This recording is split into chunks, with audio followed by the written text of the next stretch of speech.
I would say that the first thing, especially if you are approaching retirement or in retirement, the first thing that you really need to do is you need to clean up your budget. I think that having a picture of what your income needs to look like and you want it to look like is very critical before you step into that retirement equation. Yeah, and that's one of the things that we'll ask our clients to bring, especially on our first appointment with them, is what does your budget look like? And people look, I don't like budgets. Are y'all going to make me do a budget?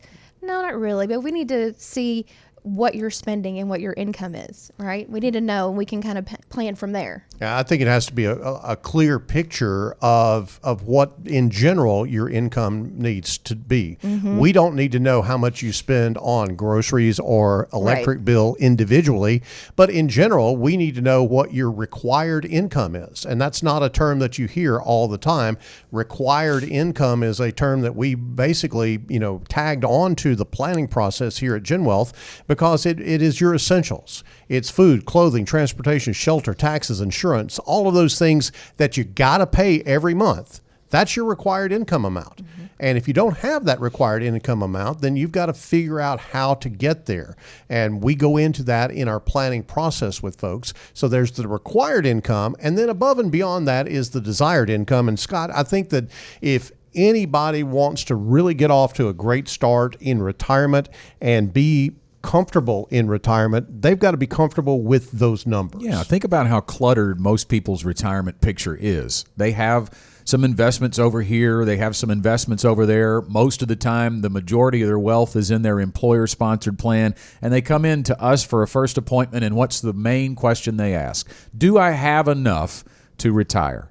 Because nobody knows that answer. It's hard to analyze. There's not a magic number, and I think most people are gathering that, but they do have kind of targets in their mind. A lot of times people want to hit $1 million or they want to hit 500,000. They think that's where they need to be. But how do you know unless you start with income? And that's John's point there. The outcome is income. So your total investments, your net worth for that matter, is really just a number. It doesn't mean anything until you start drilling down into the income and planning. Yeah, everybody's magic number is going to be different, right? Yep. Because it depends on what are your needs. What is it that you need to spend every month to make your household run, to make sure everything is covered? So not everybody's number is going to be the same. You make a great point there, and we have people regularly come and go, is $1 million enough? I'm working on $1 million.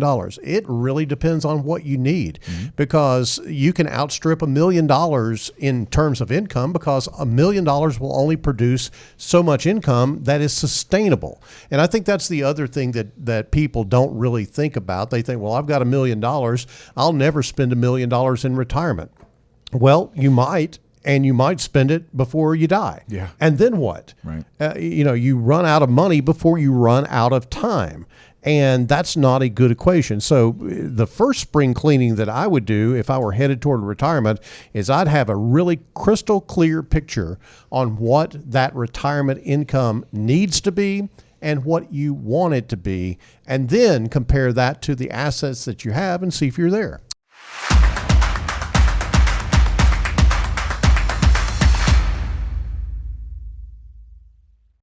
Want more content like this delivered to your inbox weekly? Visit fastest4.com to learn more.